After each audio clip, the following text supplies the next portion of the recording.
Buenos días, queridos amigos, a nuestro programa Los Pioneros del Poder 97.1 WPL Rochester, Nueva York, dedicado a reconocer y explorar la vida de algunos de los primeros latinos que llegaron a Rochester y todo lo que aportaron al desarrollo de nuestra comunidad latina.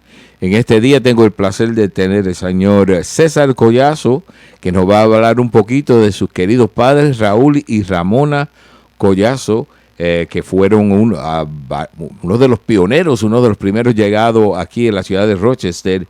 Y para mí un placer tener a César aquí conmigo. Aparte, tengo que hacer una declaración que César es primo, es parte de la familia y es como llegamos a conocernos. How are you this afternoon? How are you this morning? I'm doing fine. Cesar, welcome to our program. We're going to be talking a little bit about your parents and the part that they played in our community. I know that your parents came, I think in the 50s? Early 50s, yes. Do you know exactly what that, I see you're looking at your notes. Yeah. My parents, see, I had to find it, but... I know they came in the early 50s. I'm not sure if it was 50 or 51. 54, actually. 54? Really? Yeah, because I was a year old when they came, and I was born in 53, and I had my two older sisters came with my mother. ¿Y de dónde eran tus papás? ¿De Calle. Calle, Puerto Rico. Yeah, el Polvorín. El Polvorín, yes, I know that well. Y ellos dijiste que llegaron aquí en el 54. Yes. And ¿tu papá vino primero? Yeah, he was here first, and then he decided to send for my mother and the three kids. ¿Y qué fue lo que trajo a tu papá? What brought your dad to Rochester, of all places? Well, some parts of the family were here first. My uncle was here as a migrant worker, and so I guess he just followed, and he wanted a better life, I guess, you know. Your father's brother? My father's brother-in-law. Oh, a brother-in-law. Yes, my mother's brother. Felix Perez. Felix Perez, yes. Yeah, okay. He came first. He was here. That's from what I found out. But he was here first, and then my father followed, and I guess he liked it here, so he sent for the rest of the family. And I know that they came to work at the migrant camps outside of the city of Rochester, but then they migrated into the city. Right. And was there a particular reason that they decided to try to come to the city, or just job opportunities? I think it's just job opportunities. I think he found a job and, decided to bring his family over. And how many were? I mean, you said his family. How many? Your mom? My mom, my two older sisters, and myself. Which would be Minerva, and my sister Carmen. And yourself. So there were three. There was three of us when we first came. I mean, there's a gang of you, but that was. Oh yeah, it started with three. And when they came to Rochester, where did they settle? Or what part of Rochester? They settled around Joseph Avenue. Uh-huh. Couple years there. Actually, we went to the three of us went to number 9 school, which was right up the street from where you lived. Right around the corner, because we lived right there on the corner, George Freeling's shoe shop. Okay. So. The reason I know that is because when we came to Rochester, we lived right upstairs. Right. From you, and at that time it was just my sister and myself, and my mom and dad. Yeah. It'll be interesting to compare notes here. But you settled in on Joseph Avenue. Right. You guys started forming your family. Where did your father? What was he employed? He was employed at Gerber's Baby Factory. Okay. He was one of the cooks. Oh, really? I didn't know that. The big kettle cookers. For the cereals and stuff like that. Yeah. And he worked there till they closed. Really? Eventually they left Rochester, Okay. and that was on Buffalo Road. Right. I remember that, Mount Reed and Buffalo Road. Yes. Yeah, Gerber's. I remember the big. They had a big tower. I think it was a water tower, With the which which was a Gerber baby food. And they had the picture of the baby. Yeah, yeah, yeah. Many of Latinos who worked at Gerber's. That was the progression. They came to Rochester to work. Well, they came into the area to work in migrant camps, and then eventually settled into the city. Right. And Rochester was one of the cities in upstate New York where they settled. Your parents went through a lot of hardship when they came to Rochester. I mean, this was a tough city back then. Well, in the 50s, early 50s, so you can imagine how it was for them, not really speaking English, Right. Trying to incorporate themselves in American life. It was totally different. So. Right. Not knowing the language and not knowing the customs and getting acclimated to the cold. Yes, I'm assuming so. Yeah, it was a different times. There's a story that I was told from your family where it was a very tough winter, and I guess the heating system was cold base. Yes. Yeah. I remember the truck coming there and dumping all the coal through the basement window, and yeah. Yeah, and I mean, those were tough times. It was when you ran out of coal, you ran out of coal, Right. and then you had to try to keep warm whatever way possible. Your parents, if I'm not mistaken, in the 50s, were one of the first Latinos to buy a home in the Rochester area. Right. And that was exactly where? On Scio Street. On Scio Street.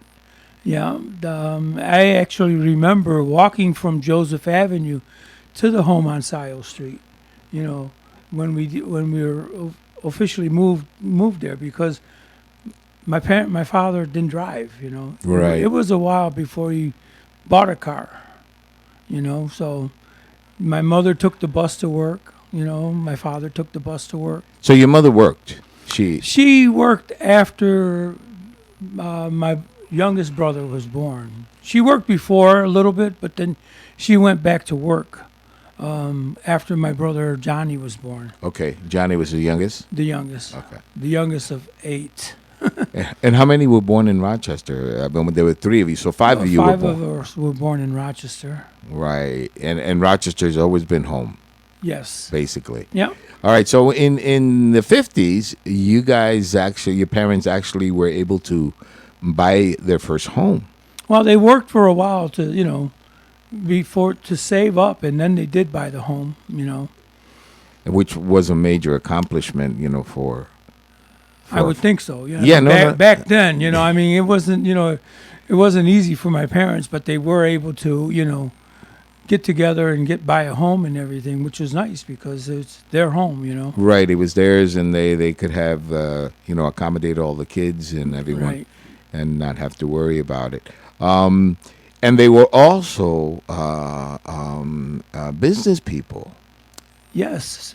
They, I mean, neither one of them went to high school. yeah, they didn't have a real formal education. They didn't go to high school, and they really didn't speak much English, but they did. They bought a home. Got the store after they worked. I mean, once Gerber's, closed down, my dad got little jobs, cleaning jobs and stuff like that. But then they finally decided to buy a store and open a store, here in Rochester, which is a big accomplishment for them. La bodega in Rochester, like in New York, were mostly owned by Latinos, by Puerto Ricans mostly. Yeah, actually, they bought it from a Latino. Yeah. And where was that store located? Clifford and Hudson. Right on the corner there, if I remember. Right across the street from Holy Redeemers. Right. And they were there how long? You can look at your notes. Thank you. It's important to. I had my wife write all this out for me. Yeah, they opened the store in 1978. In '78. Okay. Yeah, and they sold the store in 1991. So they had it for For quite a while. yes. Yeah, and I had asked a former member of our community. I'm trying to remember exactly who it was.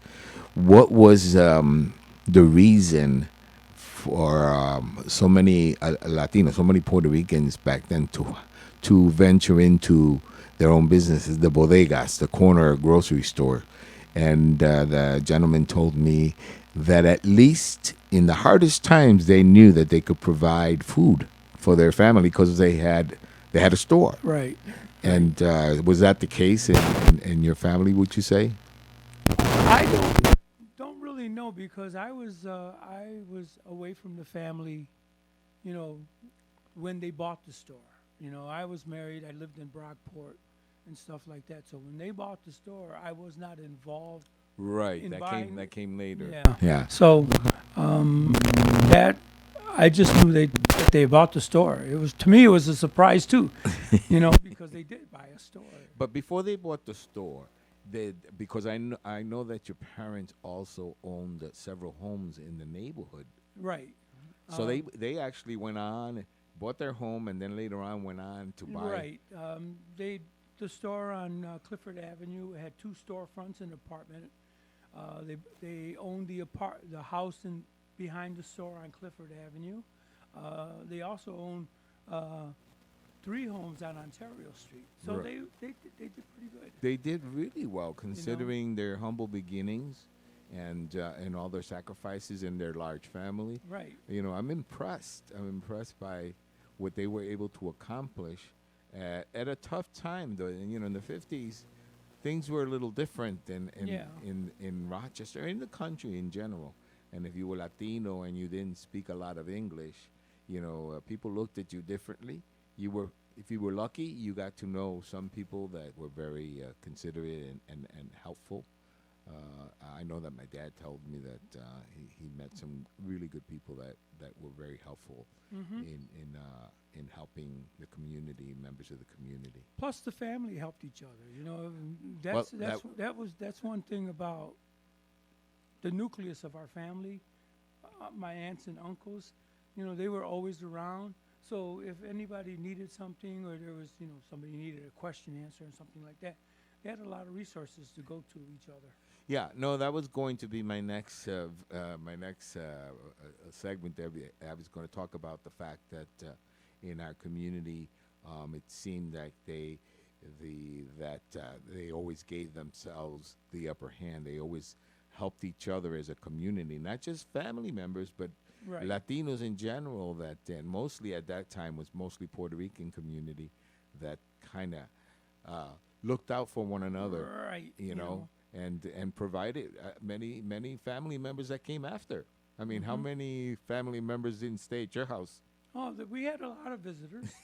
You know, on Sundays they would all come over and have some bread and coffee. You know, mortadella. You know, sandwiches. You know, I mean, we were always together. But you also had members of the family that came from Puerto Rico or from yes. you know from New York City that came to and settled and I know your parents put up several families, among them ours. Right. Yeah. When we came from New York, we stayed and lived with you guys for a while we got settled in. Yeah.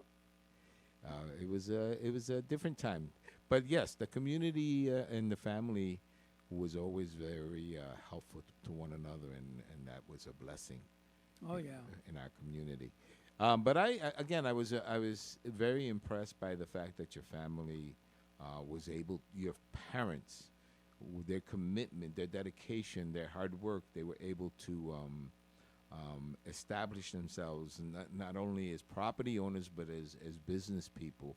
I mean, they had that business for quite a while until they sold it later on. And that was the case in a lot of members of our community.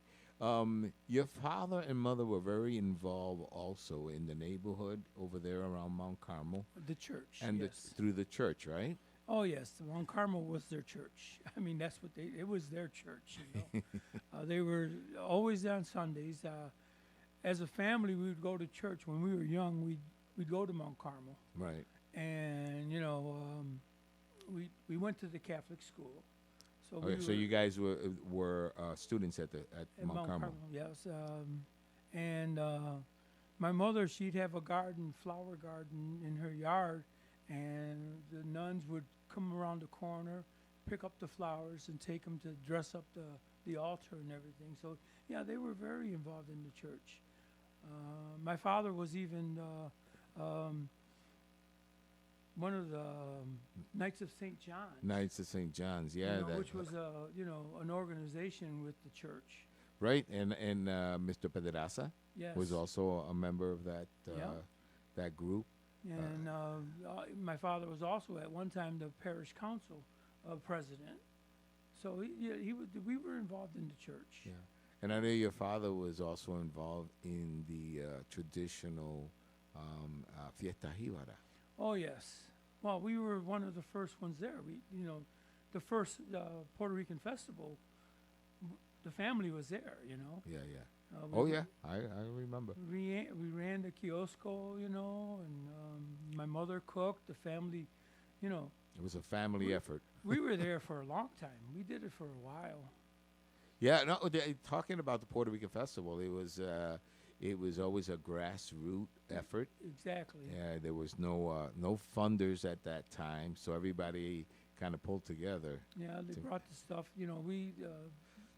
We ran the booth for the church. Right, you made The donations that we made went to the church, and they were very successful. yeah.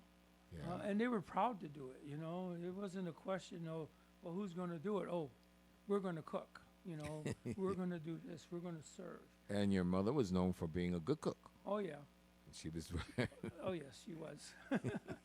That ran in the family from when I. Yeah, I mean, my mother, and I'm sure it's everybody else's mother, but my mother, no measurements, no teaspoons or nothing like that. It was just here, here, here, and it came out perfect all the time. They couldn't put a recipe book together. No, and I still can't do it. What was your experience growing up around Mount Carmel, which at that time was predominantly an Italian neighborhood? Italian neighborhood. Well, like I said, I went to Mount Carmel School. I graduated from there. That was the last 8th grader that was graduated from there. And like I said, there are a lot of other Hispanic kids that went to Mount Carmel School, that grew up there, So it wasn't like I was the only Hispanic guy in the block, How did you find your existence? You're growing up in that neighborhood, which at that time, which was predominantly Italian. It was an Italian neighborhood, if I remember correctly. Right. Your experience was positive. Yes, it was positive. Everybody was, kind to each other. If somebody seen you, they said hi and everything. Everybody knew, your neighbors. The kids at the neighborhood and stuff like that. Plus, we had Lewis Street Center, which was also gathered the youth in the neighborhood. So, I was fine. Yeah. It was a good experience for me. Okay. All right, we're going to take a little bit of a break, and then we'll come back and continue. Vamos a tomar una pausa y regresamos ya pronto en Los Pioneros. Bueno, regresamos en Los Pioneros. Estamos hablando aquí con el señor César Collazo. Estamos hablando de sus queridos padres, Raúl y Ramona Collazo, que fueron parte de esas familias fundadoras en nuestra comunidad latina. Yo sé que tu mamá trabajaba en costura y trabajó muchos años en costura. ¿Y dónde trabajó ella? She worked 19 years at Hickey Freeman's on the corner of Clinton and Avenue D. She was a piece worker, so... The faster you worked, the more you made. Yeah, the more pieces you did, the more you made. So it was, it was hard. I can imagine. I'm not sure, that was the early sweatshops, because they had a lot of people working there. Right. You know, And Hickey Freeman was known for its men's suits. Yeah, and she walked. She walked most of the time because we didn't have a car, and she walked during the winter time if she had to. From Sayo? From Sayo, yeah. She walked every day when they had the bus strike. Oh, yeah. Yeah. So, you know. They made a lot of sacrifices. Yes, they did. Yeah. They fought very. They bought the store, and she had worked 3 years. Still After they bought the store, and then she stopped working at Hickey Freeman's and then went to the store to work with your father. My father and my 3 brothers, 2 sisters and a brother. They all worked at the store? Yes, the younger ones did. Yeah. Okay. Traditions in your family, were they important? They were Catholic traditions. Every Sunday, dress up, go to church and everything. During Lent, there was 5 of us born during the period of Lent, and it was Easter Sunday when we all celebrated our birthday. All at once. All at once. You get a cake with 5 names on it. But that was tradition for a while. And I know that in your family, the traditions of the island were also a very important part. Your parents were very proud of their heritage Right. and traditions, and particularly when it came to celebrations around Christmas, Yes. the traditional parrandas and Oh, yeah. and all of the trimmings that go with it. Do you remember anything in particular? You were telling me a little bit about your father venturing out and getting a pig. Yeah, well, I guess one day they went out towards Chilai, because I remember Route 33, and they went out there, bought a pig and brought it and had it in the basement, and eventually they got together. My grandmother, she was the butcher. I guess she was the only one willing to stab the pig. Right, because they had to slaughter it. Yeah, they slaughtered it, and we love morcillas, and Which is blood sausage. blood sausage, yes, and I think they cut it up in parted ways with the pieces of meat and everything. But yeah, we did a lot of things together as a family. Right. Always together at Christmas, Easter, always together at Easter. And you guys are part of a very large extended family. Oh yes. Because you're part of the Perez and Mendez and Nunez and Arganzonis. Yeah, and it's very extensive. We're quite a big family. Yes. And I know the traditions were big in your family. Your dad and mom maintained all the traditional trimmings during the holidays, and not necessarily during the holidays, Right. but also the religious traditions. They were very much into that. As a kid, do you remember those things? Do you remember any particular story that you? Well, I remember when they used to come. We had parrandas come to the house, and they would send us to sleep, and the adults, it was hard to go to sleep with all the music and laughter and yelling and everything. But some things like that I do remember. Yeah, the parrandas for our American audience is a tradition. It's Puerto Rico's version of caroling, Yes. but to an extreme. Yes. And we say to an extreme because Well, I think we invite them inside and we feed them, and they just don't last for an hour. no, they last for sometimes a day, if not longer, and you would be waking up at all hours of the night. Right. Which, All of a sudden, you hear music out the door, and there's about 8 or 9 people out there, a couple of musicians, and they're telling them, "Let us in, let us in." traditionally in Puerto Rican culture, the parranda is a musical assault upon your family. They serenade you at your door, and you would then allow them in to participate in sharing music and food, and all of the families always had food prepared. Arroz con dulce, pasteles, Yeah. morcilla, all of the traditional trimmings.